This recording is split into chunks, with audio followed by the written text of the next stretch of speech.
Est-ce que nos filles ont le même donneur?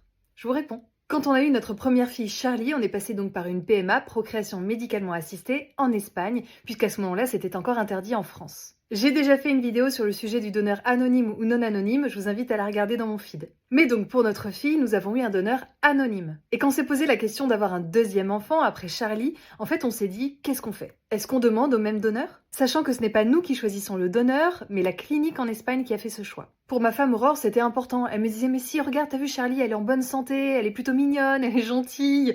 Prenons le même donneur, on prend pas de risques comme ça, et en plus ça leur fera un patrimoine génétique commun. Pour moi, au contraire, ça n'avait absolument aucune importance. Vous savez, dans une même fratrie avec les mêmes parents, bah, il peut y avoir un enfant beau, un enfant moche.